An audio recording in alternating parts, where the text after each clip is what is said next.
Muchas gracias por continuar con nosotros aquí en Noti 13 Oaxaca en la mañana. Y como le comenté antes del corte, ya tenemos aquí al presidente municipal de Oaxaca de Juárez, Francisco Martínez Neri. ¿Cómo se encuentra esta mañana? Hola, Sarita, muy contento de estar aquí acompañándote en este noticiario.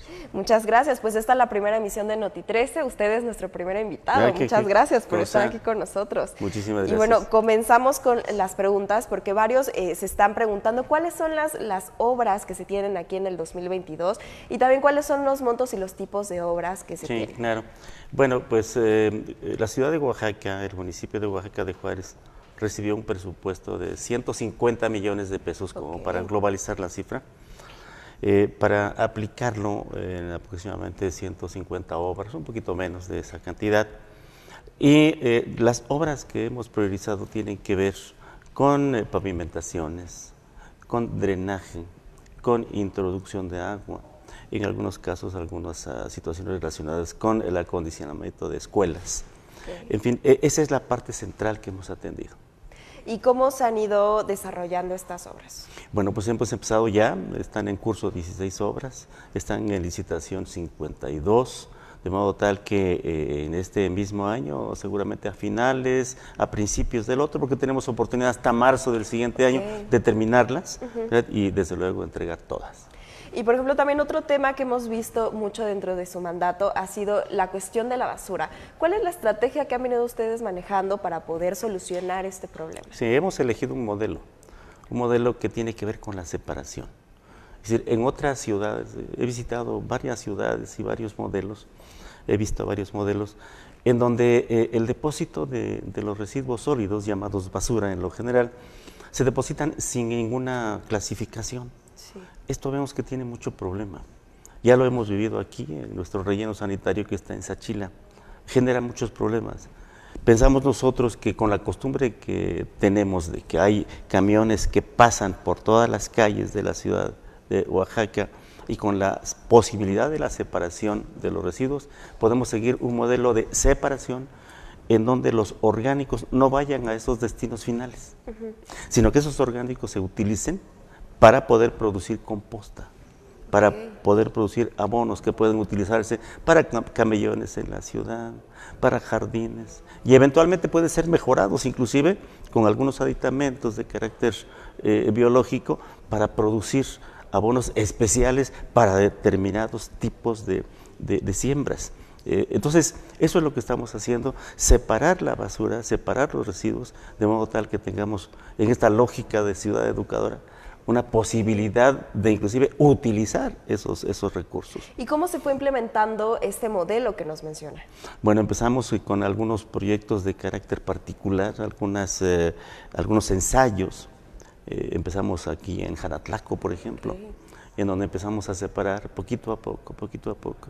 Y así hemos venido siguiendo en otros espacios.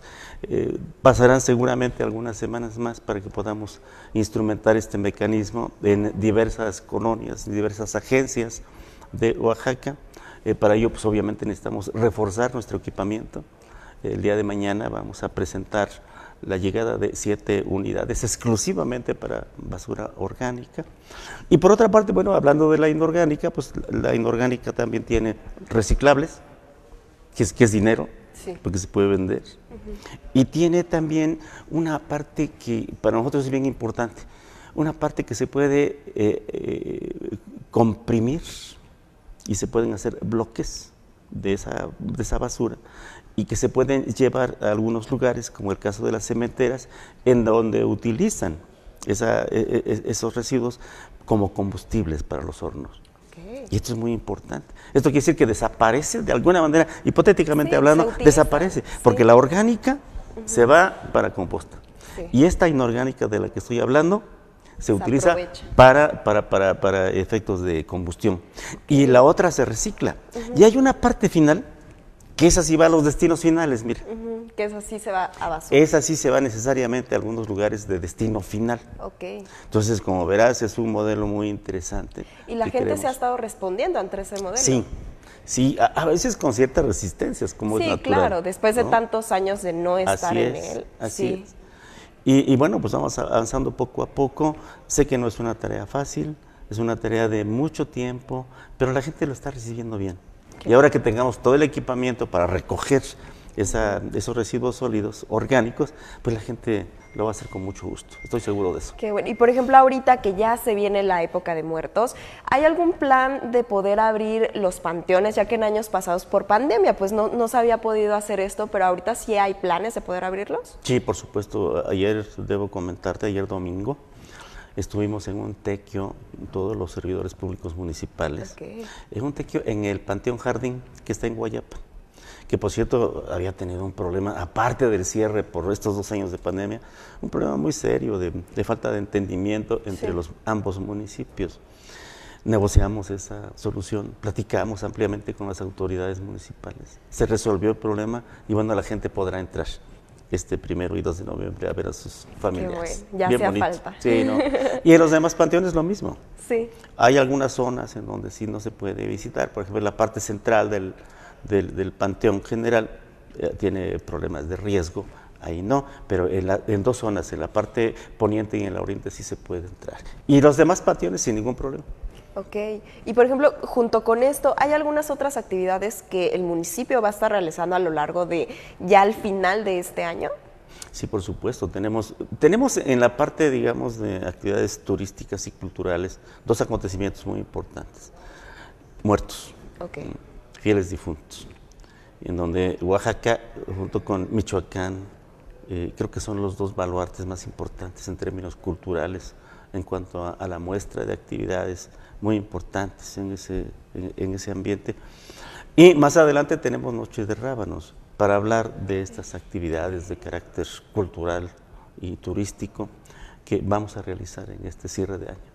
Perfecto. Y por ejemplo, hace rato nos estaba comentando lo que es Ciudad Educadora, ¿por qué no me platica un poco más? Que obviamente la parte de la basura entra dentro de eso, pero ¿qué más entra dentro de lo que es Ciudad Educadora? Sí. Ciudad Educadora tiene que ver con el tránsito también, por supuesto. El 1 a 1 hay que cultivarlo, eso es bien importante. No necesitaríamos topes, no necesitaríamos semáforos si nos educamos, ¿no? Entonces, parte de esa mística de la Ciudad Educadora tiene que ver con ese tema, tiene que ver desde luego con el manejo de la solidaridad entre personas. Es decir, no quisiéramos llegar a lo que ocurre en otros lugares en donde hay una persona que tiene un problema, que está desmayando y nadie la ayuda. Claro. Necesitamos manejar la solidaridad. En realidad, la Ciudad Educadora es un conjunto de valores para las personas que les permiten tener una actitud distinta a la ordinariedad en la vida y que les permite ser más solidarios. La Ciudad Educadora pasa también por el hecho de que en algunos espacios, en algunos lugares físicos, en algunos edificios icónicos, haya la forma de identificar a través de un QR qué es ese lugar, qué es lo que fue, y obviamente cambiar también permanentemente esa información, que la gente ponga su teléfono rápidamente y diga, bueno, este edificio fue habitado por, fue construido por, etcétera.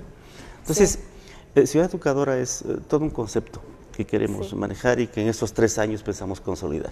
Ya desde el principio de su mandato fue que se comenzó con lo que es Ciudad Educadora, ¿verdad? Sí, platicábamos de eso, veíamos esa gran necesidad y entonces estamos instrumentando medidas para poder lograrlo. Pero sí recuerdo cuando se empezaron a poner los códigos QR, ahí en cada uno de los edificios, me tocó poder ir justamente como a la inauguración, y creo que es un proyecto muy interesante. ¿Cómo fue que ese proyecto ahora sí que se pudo llevar a cabo? Porque fue un proyecto muy difícil, me imagino. Sí, por supuesto, porque tiene también sus repercusiones de orden económico, pero no tanto. Es decir, pudimos rápidamente con cerca de 20,000 pesos colocar cerca de 70 u 80 QRs, y así lo vamos a estar haciendo, y ahora debemos tener por el orden de 120, 150, vamos para 300, y creo que eso va a ser muy importante. Qué padre. Oye, y por ejemplo, ya regresando un poco a lo de los panteones, porque ya se vienen muertos ya dentro de muy poco, en el Panteón General, ¿qué medidas se van a tomar de sanidad o cómo va a ser todo el movimiento? Bueno, por WhatsApp nos está preguntando. Sí, no, claro, nosotros debemos seguir trabajando con la misma mística que se tuvo en estos 2 años, no relajar mucho la disciplina, tener gel antibacterial, tener para algunos casos los cubrebocas, en fin, cuidar que no haya demasiada gente en determinados lugares. Entonces nos vamos a organizar para que todo fluya bien. Claro, pues sí, el uso de cubrebocas es muy importante. Sí, ahora siendo. sí que tener todas las medidas dentro de, sigue siendo de importante. lo posible, porque ya mucha gente pues estaba esperando la entrada al panteón y no ahora sí que no ir, ahora sí que desinformados de lo que se tiene que ir.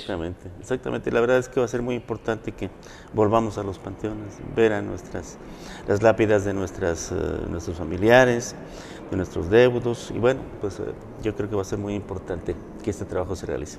¿Hay algún mensaje final que usted le quiera dar a todos nuestros televidentes? Bueno, sí, decirles a nuestros televidentes que pues estamos trabajando muy fuerte.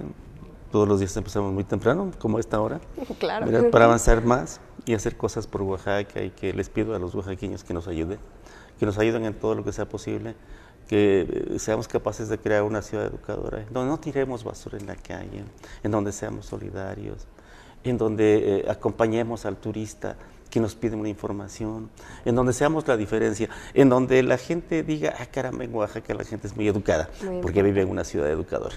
Claro que sí, pues muchísimas gracias por estar aquí con nosotros en Canal 13. Esperemos pronto lo podamos tener de regreso aquí en Noti 13 Oaxaca. Y bueno, nosotros ya nos vamos a este corte comercial y regresamos con más noticias, así que no se despegue de Noti 13 Oaxaca.